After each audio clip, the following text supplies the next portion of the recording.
as far as Afrocentrists or Africologists is what I myself call myself, not a historian, not a Africanist, but an Africologist, which is a term that was born out of the field of Black studies, and it has its own disciplinary understanding. It's not an interdisciplinary thing. It's something that, as an Africologist, I believe that we should view all African phenomena from the perspective of African people.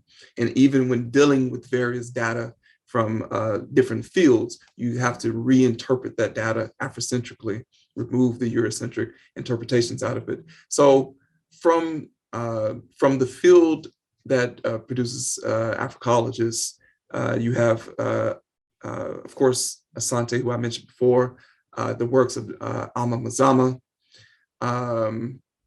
Dr. Ama Mazama wrote the Afrocentric Paradigm, which is not a history book, but it uses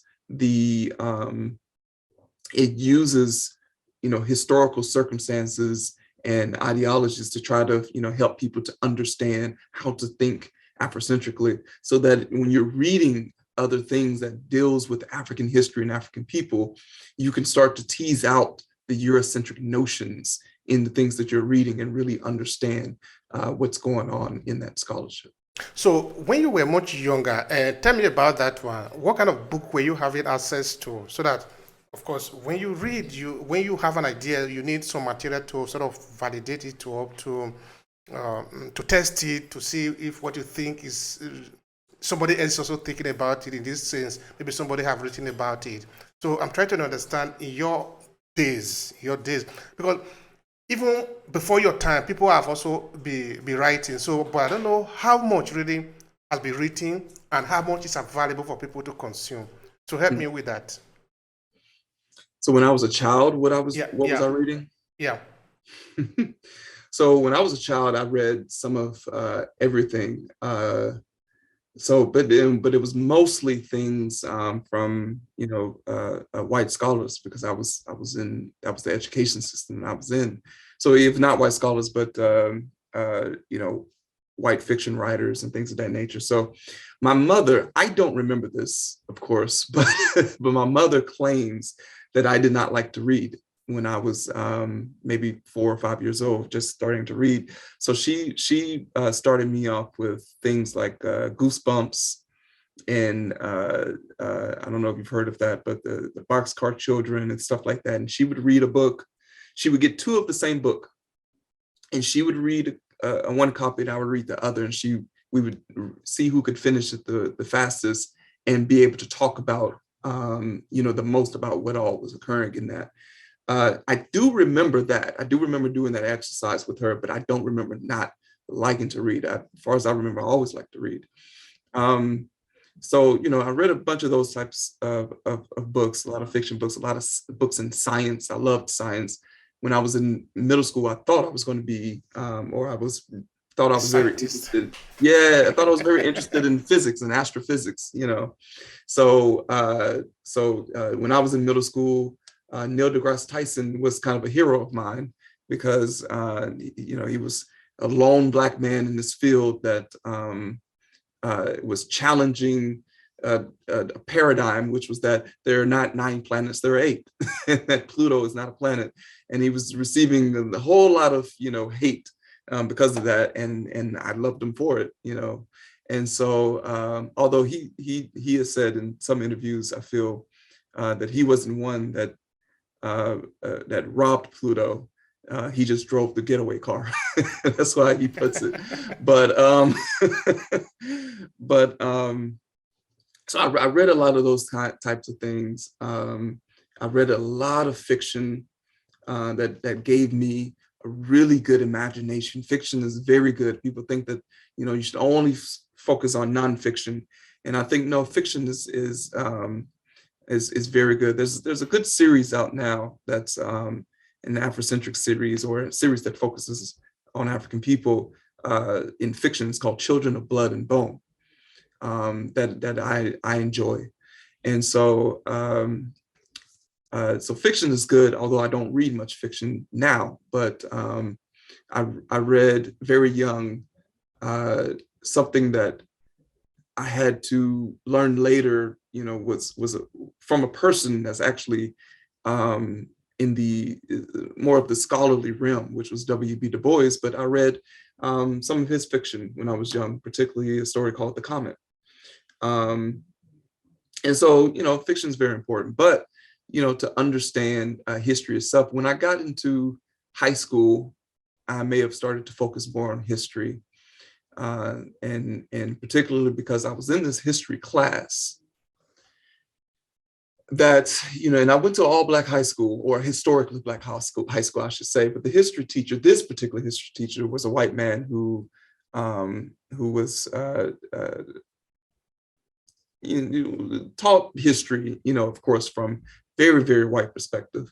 And I would have issues, I would have problems in this class. And so I would start to read things outside of the class, other historical things, to try to really understand what was going on here. So I read A People's History of the United States for the first time in high school by Howard Zinn, which kind of presents this, this history of the United States from the perspectives of everyday people, instead of from the history of those who are in power.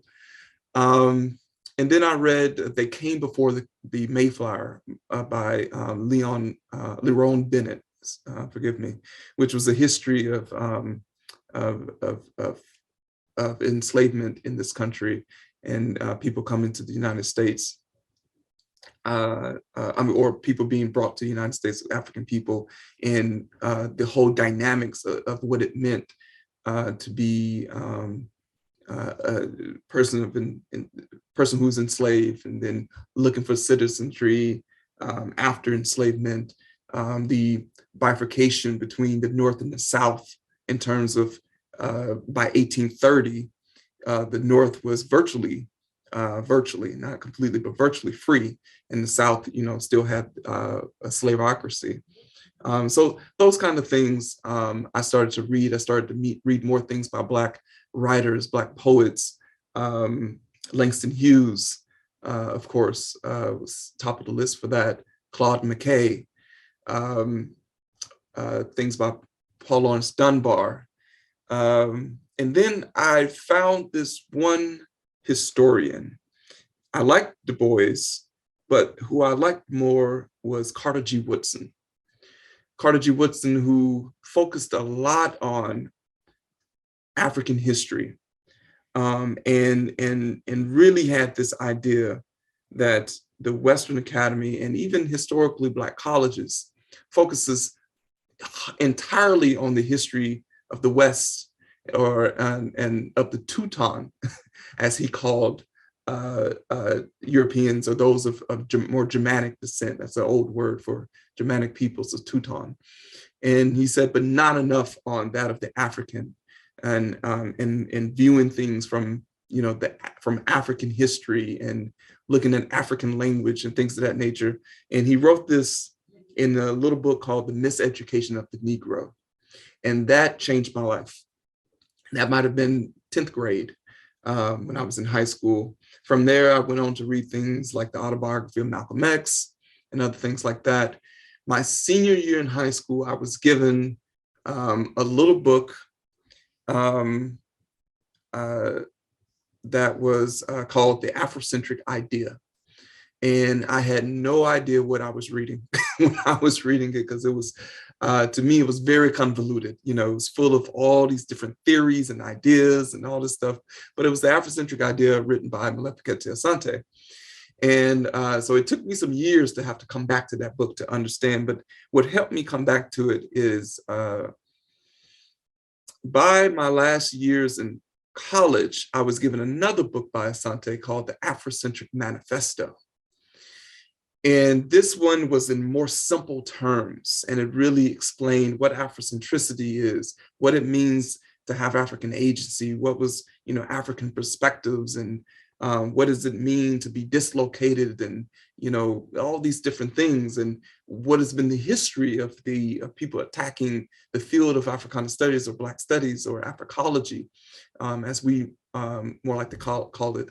and what is the history of people attacking Afrocentricity, all these types of things that are being explained in this little book.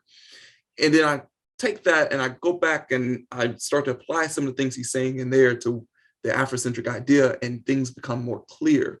What he was saying in the 90s in the Afrocentric idea, and what I think in his wisdom, his eldership now, he was able to really, compact and make more simple in manifesto. And then a lot of things began to click. Reading those books, a lot of things I started to really understand, really the way of the world and how we've literally been turned upside down in terms of direction. And that's not just me saying that. When you look at the history of the Nile Valley and the Sudan and Kemet, to them, what we would normally call north today in the Western world was really south. Inner Africa, what we would consider south, was heading towards what they would consider the north or the front of them, right? And so literally we've been turned upside down by Western interpretation of history. Are they insignificant? That is just a question plainly. Are all this manipulation insignificant to us as Africans? Well, absolutely. Think of this. What's in the north? What's in the north? When people think of the north, they think of Europe. And you think of further, you think of the North Pole, where this silly fat man, that's fat white man with a beard supposedly lives. But there's where children are taught, Santa Claus. But you think of people, think of European people, and north and things like north coincide with ideas like above and on top, and what is above you, what is atop of you, what is superior. That's all associated with north.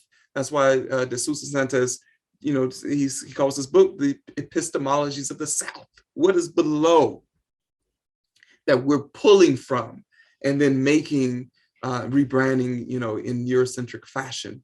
And that's important because that has psychological manipulation and power and control over people who consider themselves below, who consider themselves the South.